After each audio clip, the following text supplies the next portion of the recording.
die. There were these Christians on campus a few years ago, and they had, I think maybe I showed it to you, Sridham. They had a picture of Krishna, and they said that he was shot and he died. And I corrected him, and he said that Buddha died from eating too much pigs. That's what that. Yeah, they had this. They just distort the truth to try and make Christianity sound like the real deal. Yeah, I don't remember that. They say Krishna died when he got shot in the heel by a hunter, and they said that Buddha, because their idea of Buddha is that big fat depiction of Buddha with a big belly. Yeah. That's not Buddha. No. Buddha is very beautiful because he's Krishna. And, of course, he wouldn't eat pork. He wouldn't eat any meat. His whole message was vegetarianism. But that's Christianity for you. They'll say anything to try to attract people. Yeah. But I told him, I said, look, this is totally untrue. You shouldn't put this up. And I never saw it again. So maybe he listened. Anyway. Yeah, I hope so. So I'll sing Jai Radha Madhava. So when Krishna, he pretended to die because he wanted to give atheists an option to not believe in him, that he was shot and that he died. So therefore, atheists, they say, oh, God is an ordinary person. He died, he was shot by somebody. But that was just to fool people who wanted an excuse to not believe in Krishna. But actually, Krishna, he doesn't have a material body. You can't kill Krishna by shooting him. So he pretended that, he was killed. And he ascended. He went back to the spiritual world. And all his weapons, they were also living beings. They also left the planet. When he left, his chariot, everything, all his weapons, bow and arrow, they went back to the spiritual world with him. So not only did Krishna not have a material body, his paraphernalia wasn't material either. That'd be quite the sight to see, all those things. It'd be interesting. Rather see Krishna dancing with the gopas. More beautiful. Anyway, today we'll read from the Bhagavad Gita, chapter 10. One of my favorite chapters. I don't know if we've read it before, but we'll read it again anyway. I've read it many times. Called The Opulence of the Absolute. So I'll sing Jai Radha Madhava.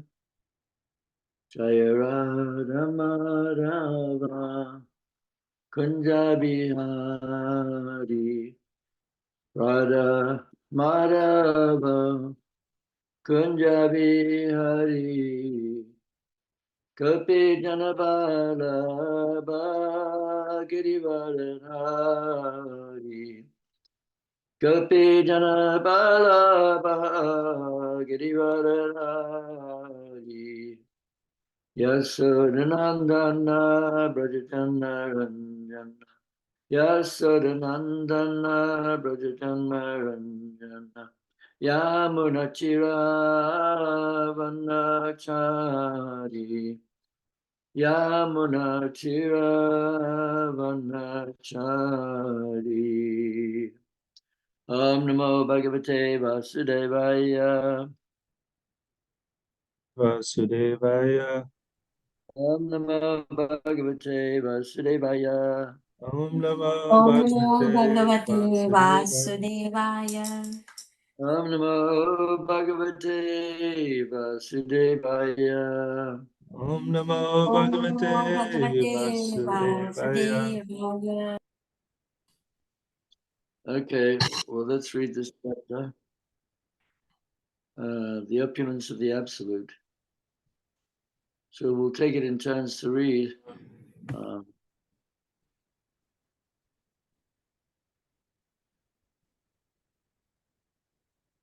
Okay, Someone can start reading.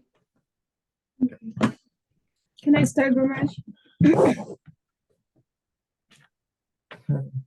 Go. Hare Krishna. Yeah, go ahead. Okay.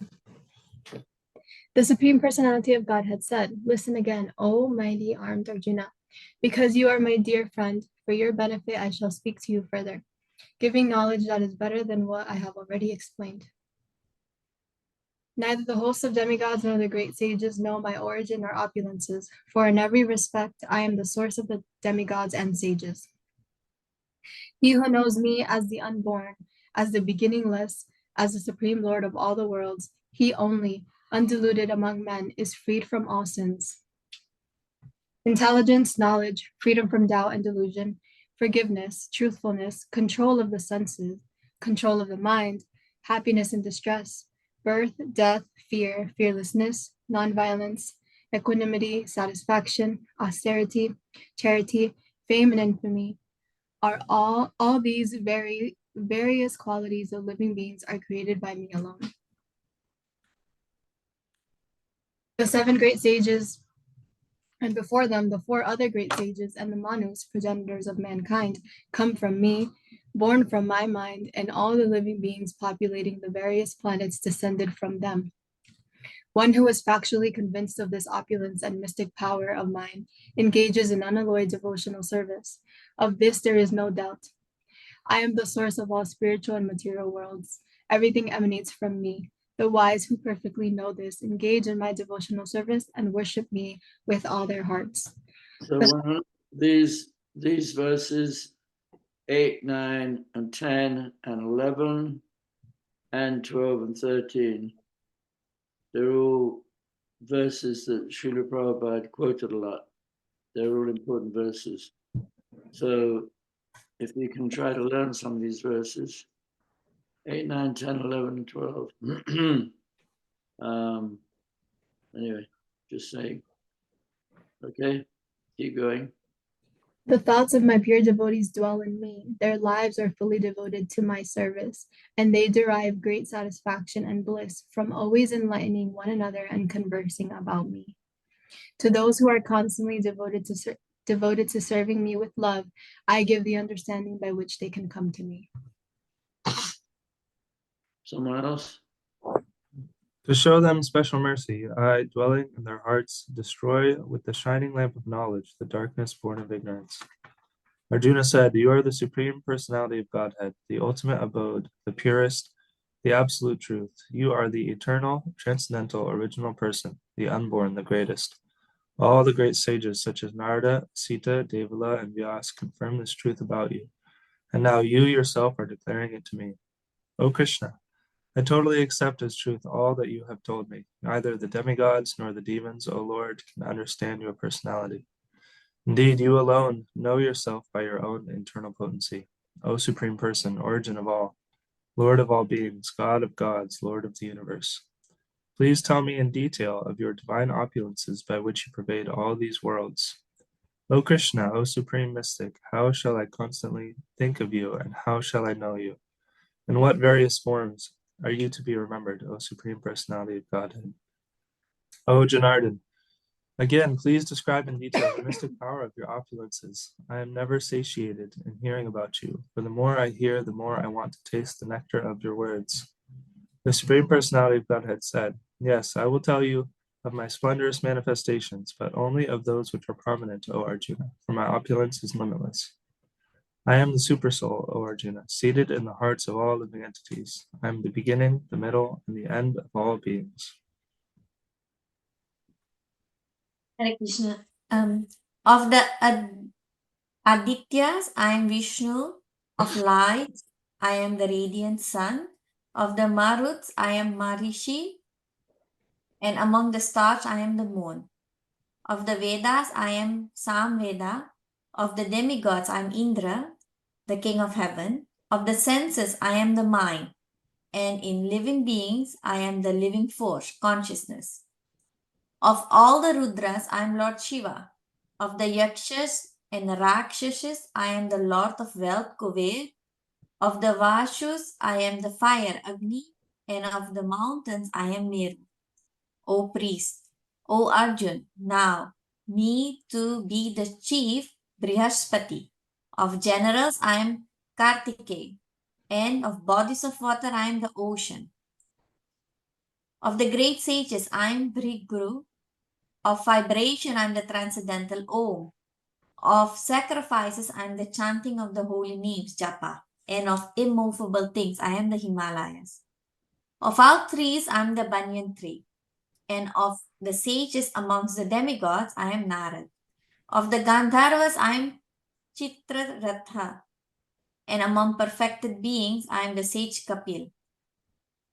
Of horses known me to be Shrava, produced during the churning of the ocean for nectar. Of lordly elephants, I am Airavata, and among men, I am the monarch. Of weapons, I am the thunderbolt. Amongst cows, I am the Surabhi. Of causes for procreation, I am Kandarpa, the god of love. Of the serpents, I am Vashuki. Of the many hooded nags, I am Ananta, and among the aquatics, I am the demigod Varuna. Of departed ancestors, I am Arjama, and among the dispensers of law, I am Yam, the lord of death. Among the Daitya demons, I am the devoted Prahlad. Among subduers, I am Time. Among beasts, I am the lion. And among birds, I am Garuda. Yeah. Of purifiers, I am the wind. Of the wielders of weapons, I am Rama. Of fishes, I am the shark. And of flowing rivers, I am the Ganges. Of all creations, I am the beginning and the end, and also the middle, O Arjuna. Of all sciences, I am the spiritual science of the self. And among logicians, I am the conclusive truth. Of letters, I am the letter A, and among compounds words, I am the dual compound. I am also inexhaustible time, and of creators, I am Brahma. I am all devouring death. I am the generating principle of all that is yet to be. Among women, I am fame, fortune, fine, speech, memory, intelligence, steadfastness, and patience. Of the hymn in Samveda, I am the Brad Sama. And of poetry, I am the Gayatri. Of month, I am Margarashirsa, November, December. And of seasons, I am flowers bearing springs. I am also the gambling of sheets. And of the splendid, I am the splendor. I am victory. I am adventure. And I am the strength of the strong. Of the descendant of Vrishni, I am Vasudeva. And of the Pandavas, I am Arjuna. Of the sages, I am Vyasa. And among great thinkers, I am Usana. Among all means of suppressing lawlessness, I am punishment. And of those who seek victory, I am morality. Of secrets, I am silent. And of the wise, I am the wisdom. Furthermore, O Arjuna, I am the generating seed of all existences. There is no being, moving or not moving, that can exist without me. Almighty conqueror of enemies, there is no end to my divine manifestation. What I have spoken to you is but a mere indication of my infinite opulences. You can finish the chapter there. Yes. Knowing that all opulence, beautiful and glorious creations spring from but a spark of my splendor. But what need is there, Arjuna, for all this detailed knowledge? With a single fragment of myself, I pervade and support this entire universe. Okay. Any questions?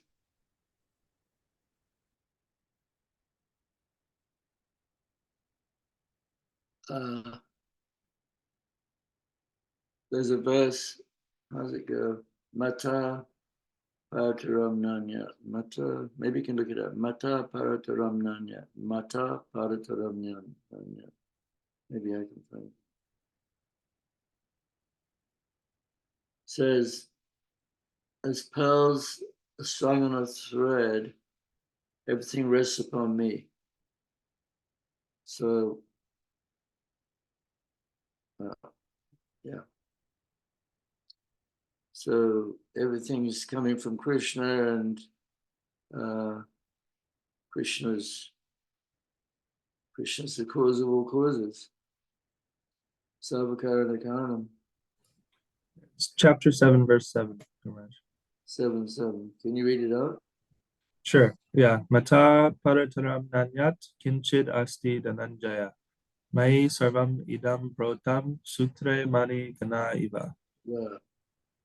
Yeah, read out the English. O conqueror of wealth, there is no truth superior to me. Everything rests upon me as pearls are strung on a thread. Yeah. So the first quality of Krishna that we have to understand is his inconceivability. Krishna is inconceivable, that, you know, we can't imagine how big he is. Or, you know, when he showed his mother Yashoda all the universes in his mouth, all the whole cosmic manifestation. So within his mouth, all the universes are resting. But he's outside of everything. He's not limited by this creation. He's invisible. We can't see Krishna, but he's behind everything. But he's got other people that are doing everything for him. He's busy enjoying life, as Prabhupada said about a big, wealthy materialist. They don't go to the office anymore. They're just playing golf or enjoying life somewhere in the Bahamas or whatever, sailing on their yacht. So Krishna's having his pastimes, and this whole material creation's going on without him having to do anything. He's giving the intelligence to all these demigods to control everything. He says in one of those verses, says, out of compassion for them, I, dwelling in their hearts, destroy with the shining lamp of knowledge the darkness born of ignorance. So Krishna is in our heart, and we can't see him in our heart, but we know he's there.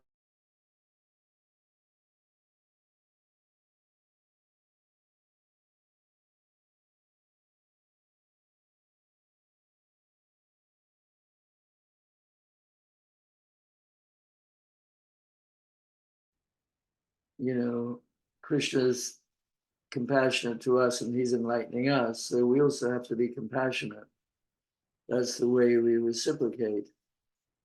So somehow or other we have to try to develop this quality of helping others. Like Lord Chaitanya, he came to the material world to show an example of a devotee. So we have to hear about his life to see, you know, to become attracted to him by his example.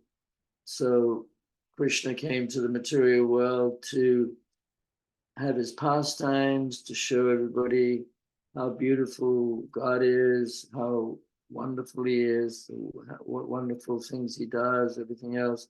So that was his compassion. So, but he wrote the Vedas in the form of Vyasadeva. And, you know, he's in our hearts. He's in our hearts. I destroy with the shining lamp of knowledge the darkness born of ignorance. So he's in our hearts, but at the same time, he's written the Vedas. So he says, Savasya cham chaham hrini sanipistam matasmiti gyanam apohanam cha Vedaisya savera hamavidya vedanta veda eva chaham. He says, from me come knowledge, remembrance, and forgetfulness. By all the Vedas I am to be known. Indeed, I am the compiler of the Vedas and the knower of Vedanta. So the Vedas are, we see through the eyes of the Vedas, Shastras, Chakshusha, that's cool. That whatever we see as reality is given to us in the Vedas, because otherwise we don't really know what reality is, because this world is very illusory and very misleading. So therefore, because we have the 4 defects of a human being, we see a rope and it looks like a snake or whatever it is. So we can't really know what reality is without studying the Vedas. So it's really important to read the Vedas regularly and to understand what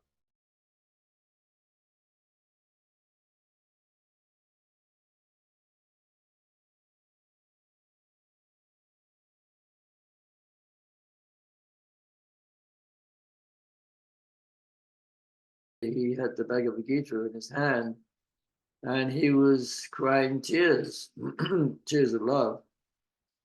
And so people were, surprised that, how's he trying to read, because he can't read, but he's got the Bhagavad Gita. So but he was so sincere that Krishna revealed himself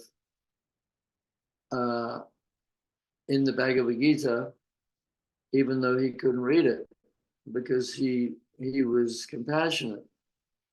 So then Lord Chaitanya, because he was thinking of Krishna being the chariot driver for Arjuna, Krishna's compassionate, he's driving the chariot for Arjuna. And so he's understood how Krishna's so kind, he's always helping his devotee. And so Lord Chaitanya, he embraced him. And then this illiterate devotee was with Lord Chaitanya for 3 months. But we can't use the excuse that we can't read, because we can all read. But people don't like to read much nowadays. I've noticed, from what I've seen anyway, people are reluctant to take the books, because the whole, online streaming and the internet and everything else makes it a lot easier to use your time watching a video or watch something online. But it doesn't really use your brain as much as when you read something, because when you read something, you have to think about it a little bit. And you can't really convey the poetry, like in that chapter 10, the opulence of the absolute. You can't really portray that as well visually as you can by letting it penetrate your mind and thinking about it. Of course, you can make it nice, and you can do both things simultaneously, but no video could actually conjure up the beauty of the poetry in the Vedas and the scriptures, because some of it is so subtle. And the higher you get, the more kind of esoteric books you read, like the Chaitanya Charitamrita, it would be hard to convey that in a video. The humility of the devotees and the levels of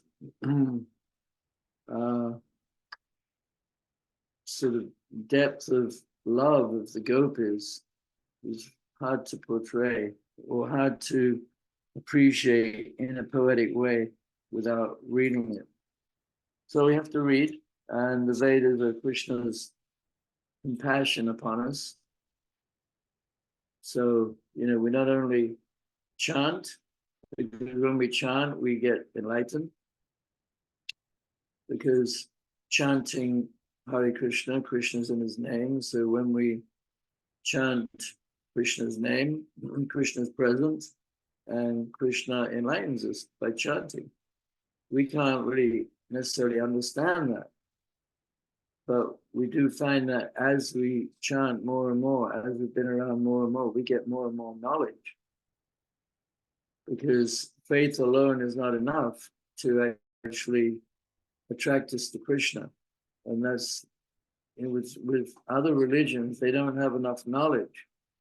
They have some very basic faith, believe in God, but because they don't have any knowledge given by God about Krishna, about what he does, about all the details of the spiritual world and Krishna's beauty and Radharani's beauty, and there's just so much to learn. And so, the Vedas, Krishna appeared as Veda Vyas, Vyasadeva, to specifically enlighten us with the Vedas. So we have to take advantage of them because we have to have knowledge. It's your knowledge supplements the faith and gives you greater faith. Just having faith is just the very beginning. So therefore we say, Ado Shraddha, Sadhu Sangha, Anatha Nivriti. So in the beginning there's faith, and then associating with devotees, and we associate with devotees who have more knowledge. Then we see, how enlightened some devotees are, and we're inspired to perform devotional service, and then gradually all the dirty things in the heart disappear, and then we become fixed in knowledge, and we become steady in devotional service. We become very dependable, that we chant our rounds every day, we get up as early as we can. And we can be counted on. We can become dependable. And Krishna wants that. So then we get a taste gradually. This is the succession of different stages of advancement. We get a taste from practicing Krishna consciousness, and then we get preliminary love, which is bhava, and then gradually we get prema, which is ecstatic love. So it's a progression. So, but the faith doesn't develop without the scriptural knowledge. So therefore, Prabhupada said, if you don't read my books, you'll fall down. So we have to, and ideally, set time aside every day. I mean, I have to read every day because it's my break from the material world. And the material world can be frustrating, and it can be really, just a low vibe, the material world. We look at the news, just look at everybody rushing off to work, and there's nothing really that exciting about it. But then you have to take a break. So you spend some time every day reading, absorb your mind and beyond material nature. And this is very good for your mind. This gives you a breather from material life. So we have to read. And when we read, when Krishna speaks like this, it's very beautiful, and it gives us faith in Krishna. But only Krishna, who else can speak like that? Who can say, everything emanates from me, the wife, is perfectly engaged in my devotional service and worship me with all our hearts. Always enlightening one another about me. The devotees derive great satisfaction and bliss. So, nobody can speak like this, only Krishna. Anyway, any questions?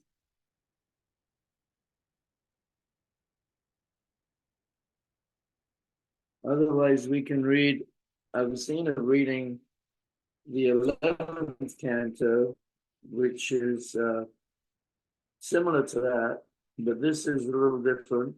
It's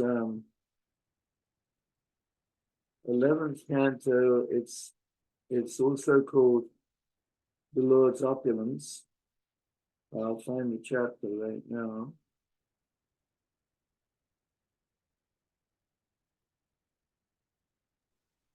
Sixteen Guru Maharaj, the Lord's Opulence. Okay, yeah, that's it. All right. Okay, so this is also similar to the last 10, chapter 10, of Bhagavad Gita. So I will start reading here. Text number 1. The Lord Opulences. This is Krishna speaking. 11th canto is very, very wonderful. Sri Uddhava said, my dear Lord, you are beginningless and endless, the absolute truth himself, unlimited by anything else. You are the protector and life giver, the destruction and creation of all things that exist. My dear Lord, although it is difficult for the impious to understand that you are situated in all superior and inferior creations, those Brahmins who are actual nerves of the Vedic conclusion worship you in truth. Please tell me of the perfections that great sages achieve by worshipping you with devotion. Also, kindly explain which of your different forms they worship. O my Lord, maintainer of all, although you are the supersoul of the living entities, you remain hidden. Thus, being bewildered by you, the living entities cannot see you, although you are seeing them. O supremely potent Lord, please explain to me the innumerable potencies which you manifest on the earth, in heaven, in hell, and indeed in all directions. I offer my humble obeisances at your lotus feet, which are the shelter of all holy places. The Supreme Personality of Godhead said, O best of those who know how to inquire, on the battlefield of Kurukshetra, Arjuna, desiring to fight with his rivals, asked me the same question that you are now posing. On the battlefield of Kurukshetra, Arjuna thought that killing his relatives would be an abominable irreligious activity, motivated only by his desire to acquire a kingdom. He therefore desisted from the battle, thinking, I would be the killer of my relatives, they would be destroyed. Thus Arjuna was afflicted with mundane consciousness. At that time, I enlightened Arjuna, the tiger among men, with logical arguments, and thus, in the front of the battle, Arjuna addressed me with questions in the same way that you are now inquiring. My dear Uddhava, I am the supersoul of all living entities, and therefore I am naturally their well-wisher and supreme controller. Being the creator, maintainer, annihilator of all entities, I am not different from them. I am the ultimate goal of all those seeking progress, and I am time among those who exert control. I am the equilibrium of the modes of material nature, and I am natural virtue among the pious. Someone else. Among things possessing qualities, I am the primary manifestation of nature, and among great things, I am the total material creation. Among subtle things, I am the spirit soul, and of things that are difficult to conquer, I am the mind. Among the Vedas, I am their original teacher, Lord Brahma, and of all mantras, I am the three-lettered Omkara. Among letters, I am the first letter A, and among sacred meters, I am the Gayatri mantra. Among the demigods, I am Indra, and among the Vasus, I am Agni, the god of fire. I am Vishnu among the sons of Aditi, and among the Rudras, I am Lord Shiva. Among saintly Brahmanas, I am Bhrigu Muni, and I am Manu among saintly kings.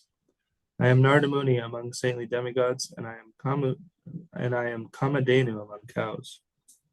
I am Lord Kapila among perfected beings, and Garuda among birds. I am Daksha among the progenitors of mankind, and I am Aryama among the forefathers. My dear Uddhava, among the demoniac sons of Diti, know me to be Prahlad Maharaj, the saintly lord of the Asuras. Among the stars and herbs, I am their lord, Chandra, the moon, and among yakshas and rakshasas, I am the lord of wealth, Kubera. I am Airavata among lordly elephants, and among aquatics, I am Varuna, the lord of the seas. Among all things that heat and illuminate, I am the sun, and among human beings, I am the king. Among horses, I am Uchaishrava, and I am gold among metals. I am Yamaraj among those who suppress and punish, and among serpents I am Vasuki. O sinless Uddhava, among the best of snakes I am Anantadev, and among those animals with sharp horns or teeth I am the lion. Among the social orders I am the fourth, or the renounced order of life, and among the occupational divisions I am the first, the Brahmanas. Among sacred and flowing things, I am the holy Ganges, and among steady bodies of water, I am the ocean. Among weapons, I am the bow, and of the wielders of weapons, I am Lord Shiva.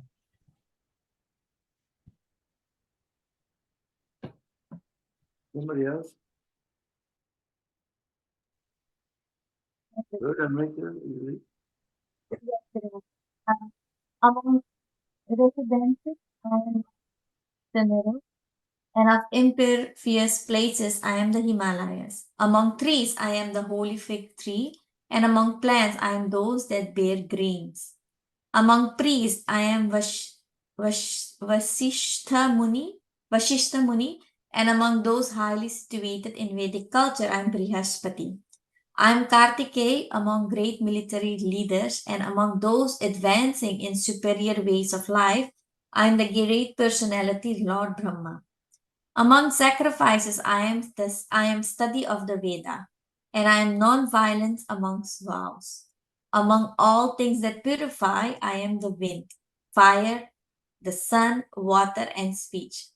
Among the 8 progressive states of yoga, I am the final stage, Samadhi, in which the soul is completely separated from illusion. Among those desiring victory, I am prudent political counsel, and among processes of expert discrimination, I am the science of the soul, by which one distinguishes spirit from matter. Among all speculative philosophers, I am diversity of perception. Among ladies, I am Sattarupa, and among male personalities, I am her husband, Swayambhu Manu. I am Narayan among the sages, and Sanat Kumar among brahmacharis. Among religious principle, I am renunciation, and of all types of security, I am consciousness of the eternal soul within. Of secrets, I am pleasant speech and silent, and among sexual pairs, I am Brahma. Among the vigilant cycles of time, I am the year, and among seasons, I am spring. Among months, I am Margashira, Shirsha, and among lunar houses, I am the auspicious Abhijit. Among ages, I am the Satya Yuga, the age of truth, and among study sages, I am Devala and Ashita. Among those who have divided the Vedas, I am Krishna Dvaipajana, Vedavjasa, and among learned scholars, I am Sukracharya, the knower of spiritual science. Among those entitled to the name Bhagavan, I am Vasudev, and indeed, you, Uddhava, represent me among the devotees.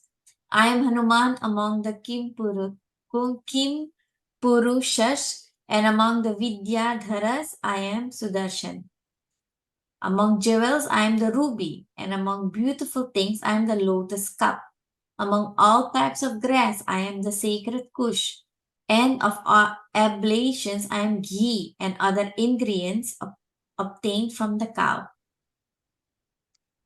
Among the enterprising, I am fortune, and among the cheaters, I am gambling. I am the forgiveness of the tolerant and the good qualities of those in the mode of goodness. Of the powerful, I am bodily and mental strength, and I am the devotional activities of my devotees. My devotees worship me in 9 different forms, among which I am the original and primary Vasudeva. Among the Gandharvas, I am Visvasu, and I am Purvasiti among the heavenly Apsaras. I am the steadiness of mountains and the fragrant aroma of the earth.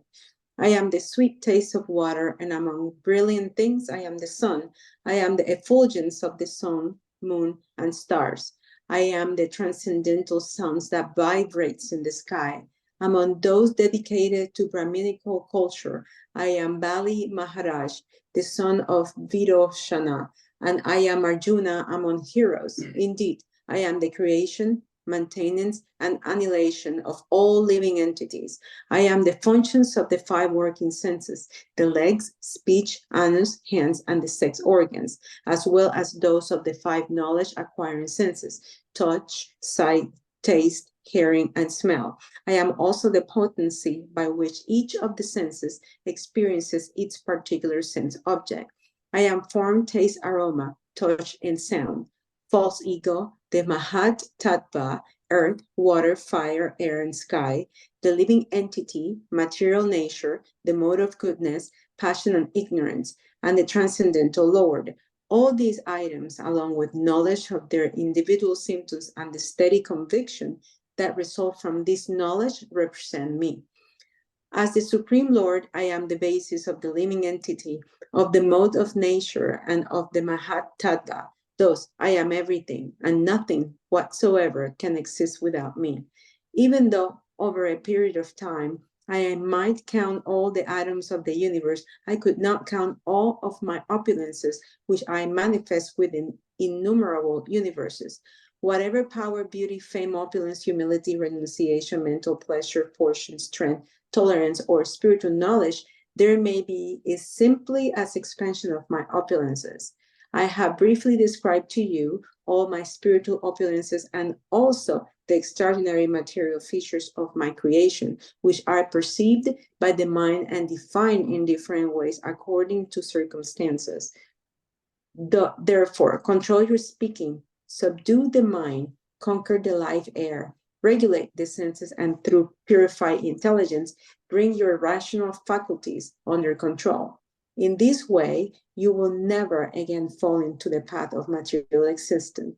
A transcendentalist who does not completely control his words and mind by superior intelligence will find that his spiritual vow, austerities, and charity flows away, just as water flows out of an unbaked clay pot. Being surrendered to me, one should control the speech, mind, and life air, and then through loving devotional intelligence, one will completely fulfill the mission of life. Okay. Okay, let's look at one of the purports here. We'll look at the purport, text 42.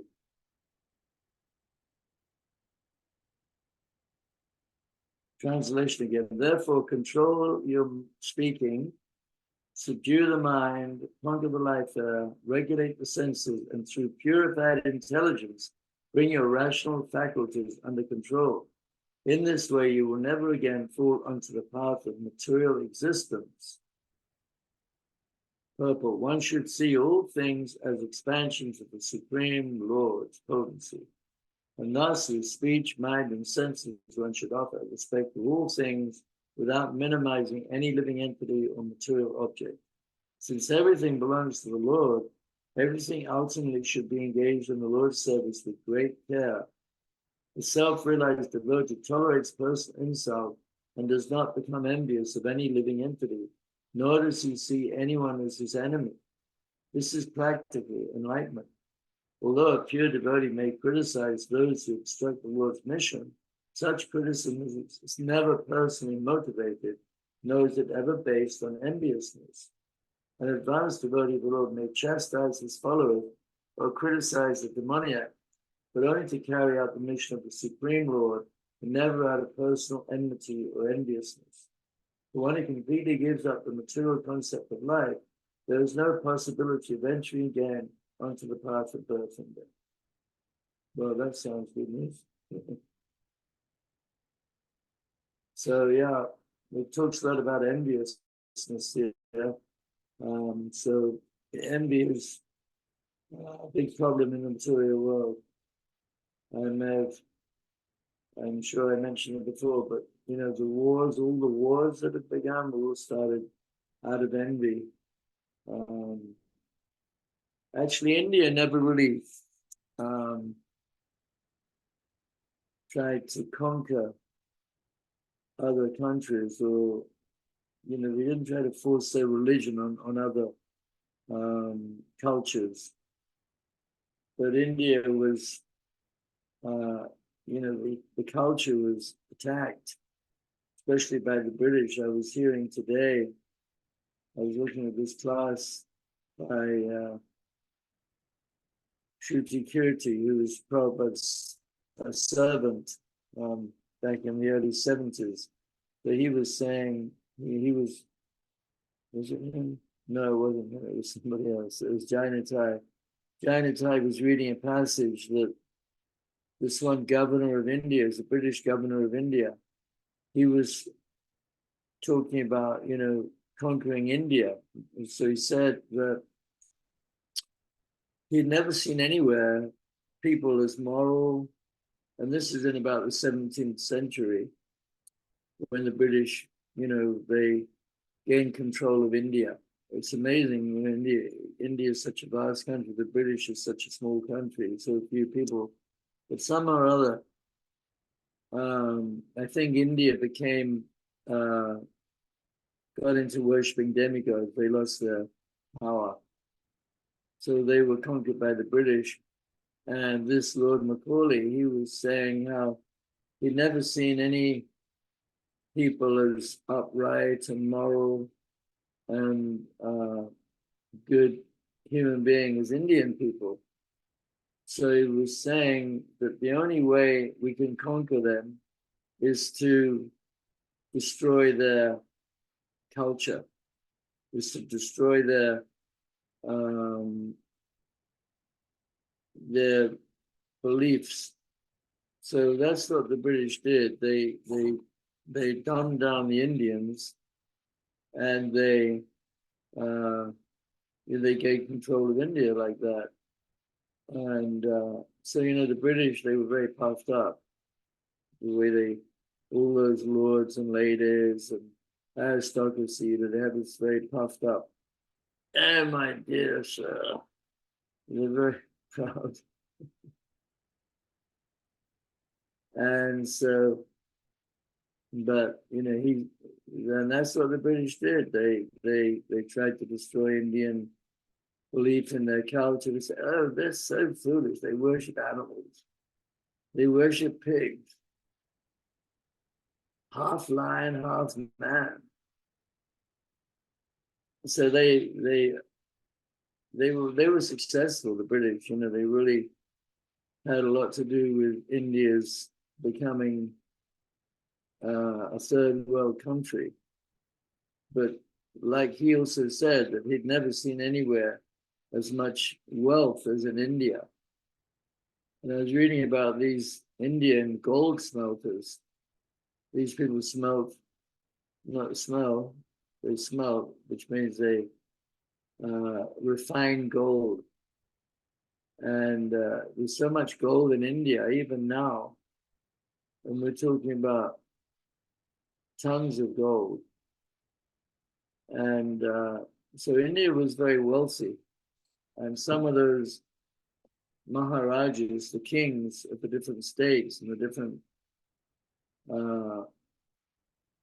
kingdoms of India, they had several Rolls-Royce motor cars, some of them, all these fancy British, back in the day when a Rolls-Royce was really something. You know what a Rolls-Royce is?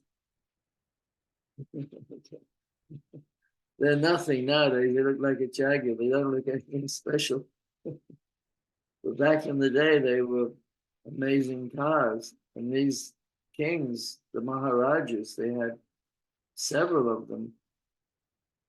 It was wealthy. India was very wealthy. Still is wealthy, actually, with India's coming into its own now.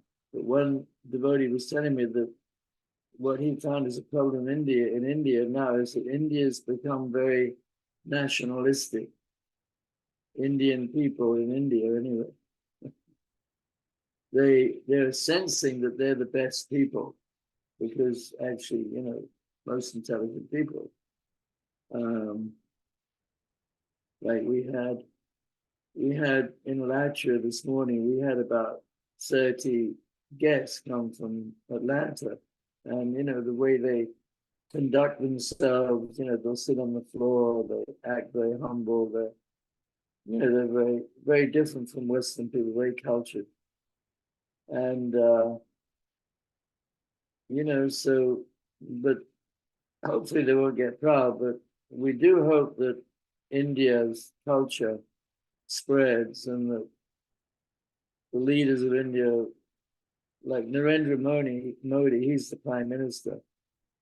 So when he was young, I saw a picture of him when he was a young man, like maybe an older teenager. He was up in the Himalayas, dressed in brahmachari cloth. And he really believes in Indian culture, which is great. And he really likes ISKCON as well. But yeah, so India, you know, the British, they so-called conquered India, but we see that, you know, Indian people, like in England, Indian people, generally they own their own homes. They're smart. They buy houses because they know that, you know, renting is kind of a waste of money.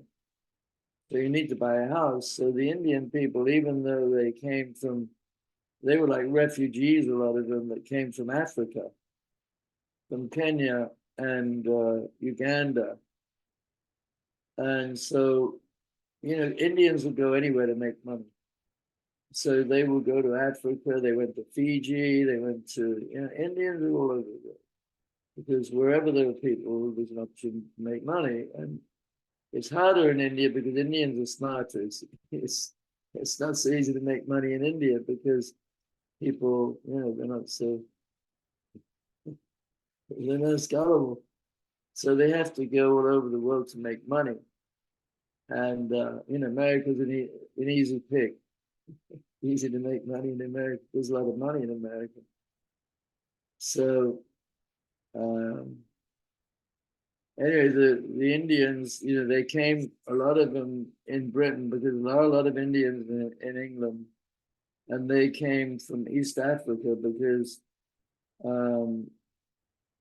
those were British colonies at one time, like Kenya, Uganda. It's amazing how the British were so expansive and conquered so many places. But those places, then the political situation became dangerous. And because, and this is one good thing about the British, they were actually true to their word, because they gave these people British passports because they were living in a British colony. They gave them British passports. And when their lives were threatened by these dictators like Idi Amin and Kenyatta in Kenya, the British actually allowed them to come to England. And so when they came to England, they were very poor. They had no money. They had to leave everything behind. But they very quickly became productive, and they invested their money in houses. So the British people, you know, a lot of them live in council houses. That's kind of less government supported housing. But the Indians, they bought their own homes because they knew that this is a real investment. You can't really lose that. Anyway, so just saying. But anybody who follows Indian culture is the most intelligent person, because Krishna says, Vahanam Janamanamante Gyanavam Mampapajate Vasudeva Savamati Samahatma Sadurlabha. Krishna says, after many, many births and deaths, he who is actually knowledge surrenders unto me, knowing me to be the cause of all causes. And all that is, such a great soul is very rare. So I'm not Indian, but, you know, I could have been Indian in my last life. I don't know. I probably thought, I'd like to go to London and be British. They're better. But when I got there, I realized they weren't better. There it was. But sometimes we go to this very wealthy Indian's place in London. Neil Agarwal, he's very wealthy. He's got a fancy house in Mayfair, which is like the most expensive part of London. He's got the swimming pool below ground, the ground opens up and there's a swimming pool. I mean, even that alone costs like £5 million, which is like $6 million or something. But he comes to the temple every day. So, you know, this is a difference. You don't get Bill Gates or, you know, any of these big American industrialists coming to the temple every day. Who comes? You know, you get hippies and But this guy, he comes every day in his Rolls Royce. And his Rolls Royce drops him off at the temple. He likes to lead kirtan. He likes to dance in the kirtan. He comes every day without fail. And there's another also a billionaire Indian who comes every day in his Rolls Royce. They come to the temple in Soho Street. It's pretty amazing. Yeah. So this one, Anil Agarwal, he bought this nice country estate in Lincolnshire, which is, it's up further north than Bhaktivedanta Manor. It's a nice place. Has a lot of guest rooms, maybe at least 50. Last year I went there to a Prabhupada disciples reunion. All the Prabhupada disciples that actually were serving in England in the all the Prabhupada disciples from that time. We all got together. One devotee paid for it. Amita Prabhu, he kind of disappeared for a long time from Krishna consciousness, as a matter of fact. He got to playing for again. But he had a book company where he would import Indian books, and he became very wealthy. He's a friend of mine. We used to compete together on Sankirtan to see who could distribute the most books. And so he forgot about his sadhana. He wouldn't go to the temple much or anything. For many years, he never saw it.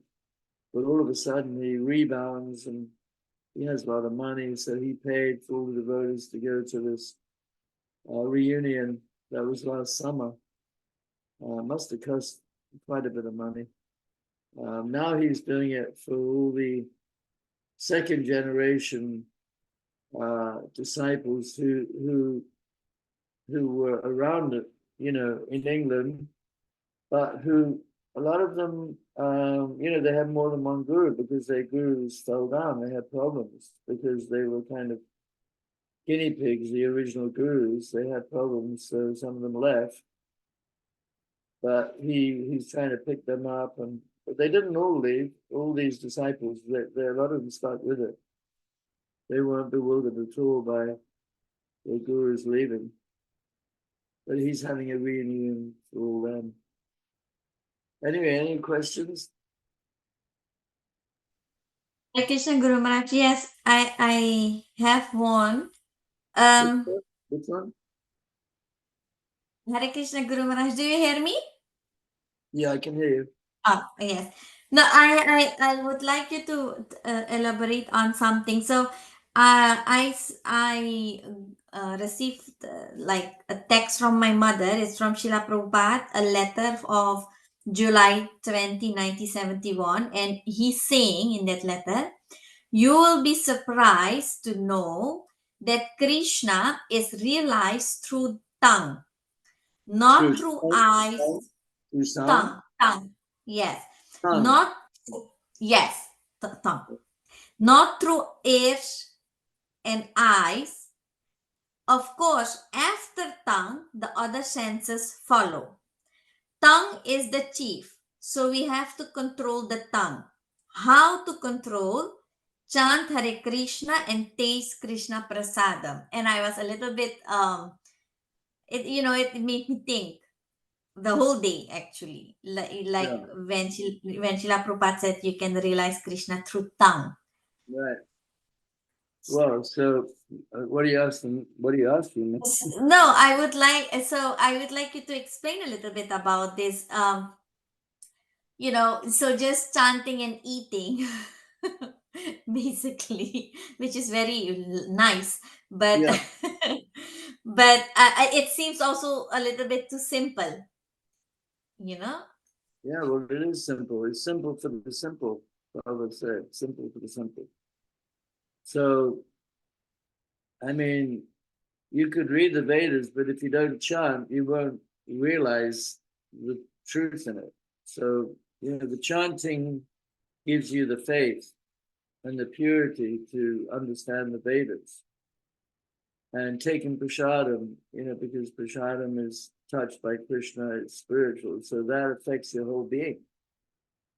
So what's that verse about the tongue? Ado, no.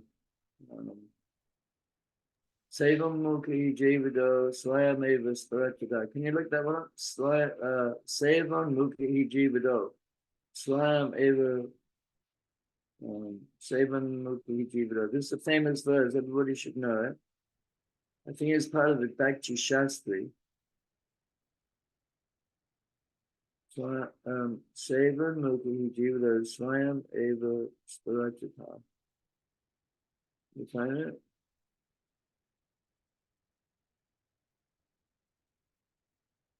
I'll look it up.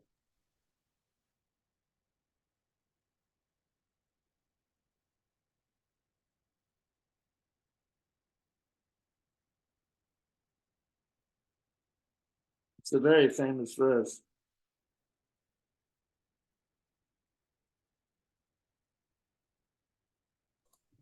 Ata Shri Krishna Namadi Nabhaved Yeah, Jai yeah. Sevan Mukhe Hijiva Do Swayam. Where is it? I found it Veda. It's from Nectar of Devotion, Bhakti Rasamrita Sindhu 1 to 234. When I googled it, it gave me a Madhya Lila location, but that is just quoting from Bhakti Rasamrita Sindhu. Can you find it? When you back to the Swami Sindhu, let's look at it. Yes. Ata Shri Krishna Namadi, yes.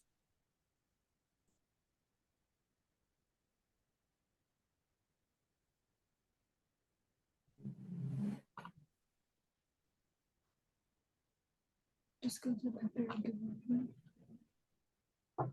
The thing is like Nectar of Devotion doesn't show the actual.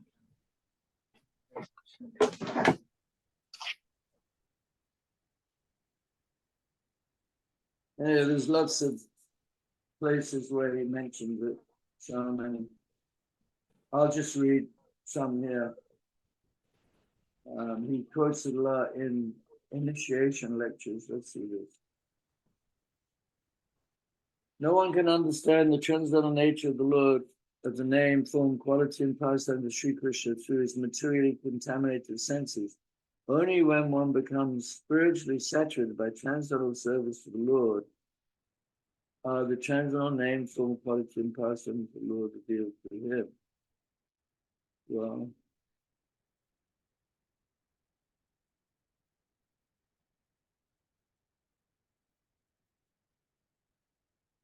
anyway, you can look it up because there's so many places where Krishna talks about this, where Prabhupada talks about this verse.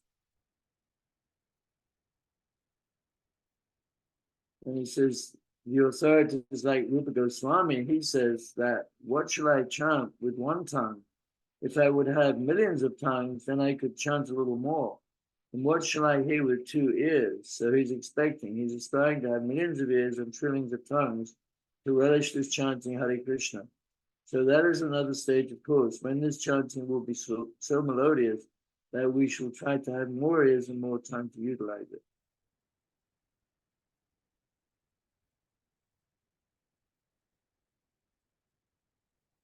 So yes, so chanting and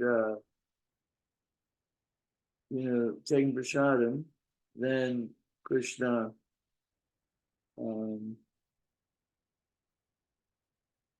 so I suggest you look it up, Purnamrita, and read some of these. Have you got the verse? Ata Shri Krishna Namadi? Yes, very much. I got it. Because there's a lot of things here. There's probably at least 100 things Prabhupada mentions that verse. Okay, anything else? Hare Krishna Guruji, I have a question. Yeah. I want to know if you can share some examples in ways in which envy can show up, manifest itself that we're not so conscious of. Like maybe we don't identify it to be envy. Well, criticizing people.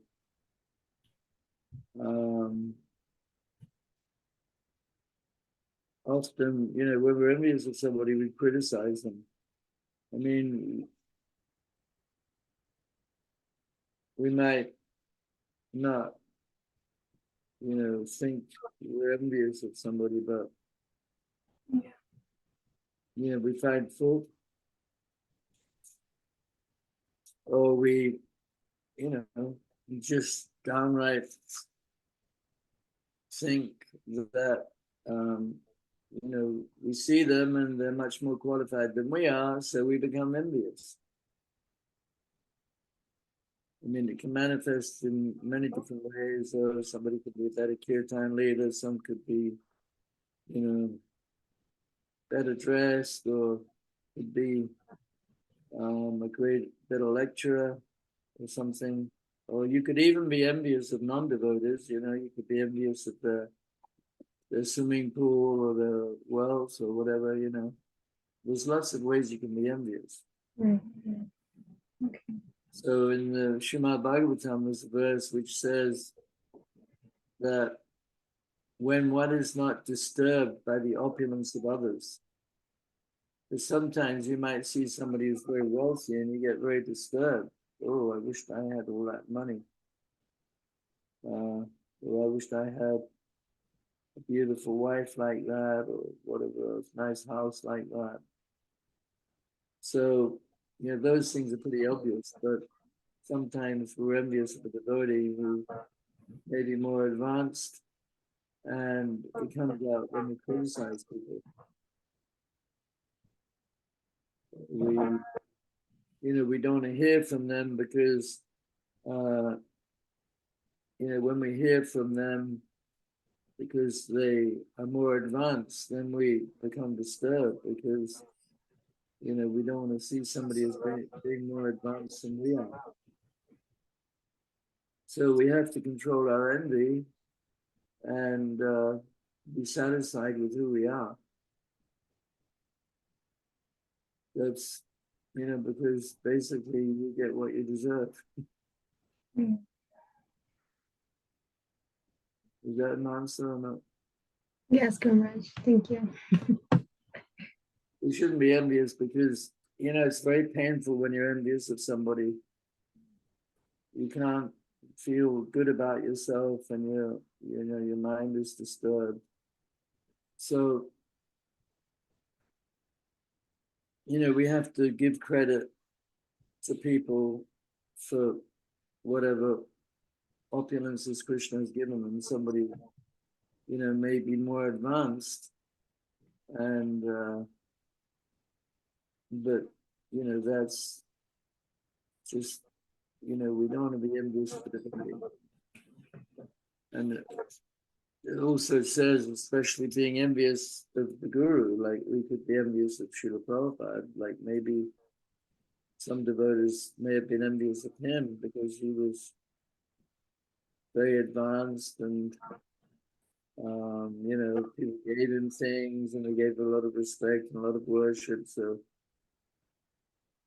it's advised that you never be envious of a great personality, because a devotee, because that is really detrimental to your spiritual life.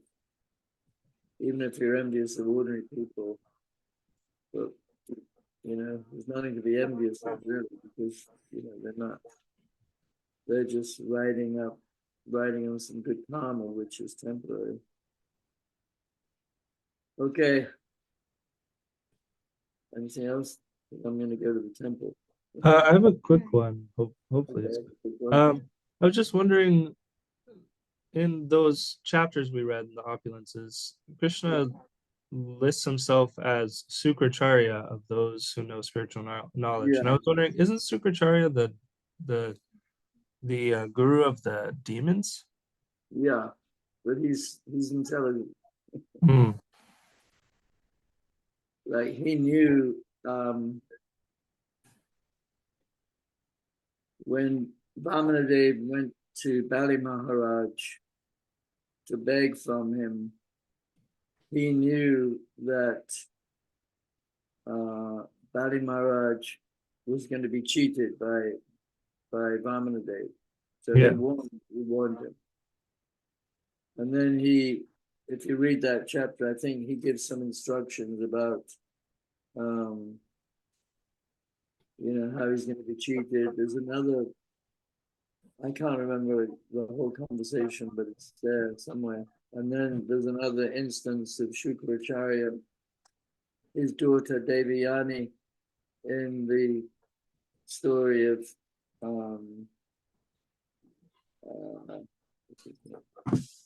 Yayati. King, yeah. King Yayati, I think it's in the 8th canto, King Yayati, he became attracted to a young girl, and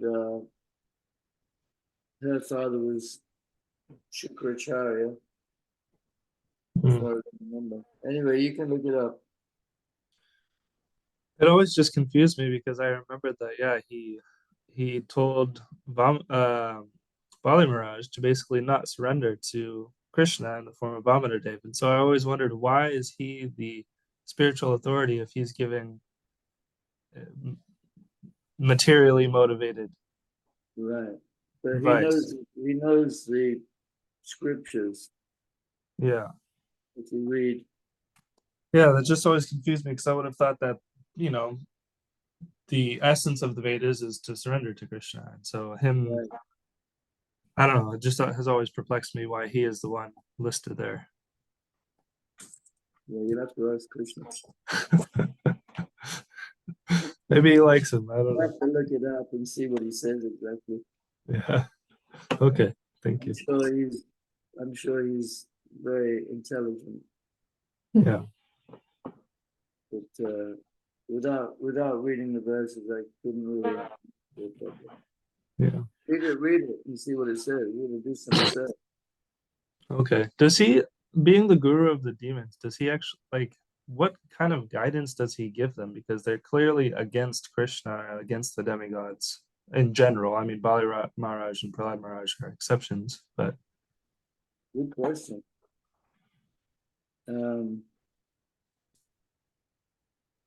I'd have to do some research, to be honest. it's always, But- I always wondered that as well. Yeah, but Bali Maharaj, she became a great devotee. Yeah. I don't know if he had anything to do with that. Yeah. Well, Bali Maharaj renounced him when he recommended not surrendering to Vamanadeva, Yeah, right? as far as I remember, you're right. Yeah, I need to look it up. That's that one to me was like the others make sense in terms of like, you know, Yeah, steady things, I'm the ocean, you know, Meru, so on. But Shukracharya always puzzled me. Anyways, maybe I'll never know. well, do some research. Yeah. Yes, it's a good question. I'd like to find out the answer. Okay. I'll do some research if I find anything. Because there must be a good reason. I'm sure it's there somewhere. Okay.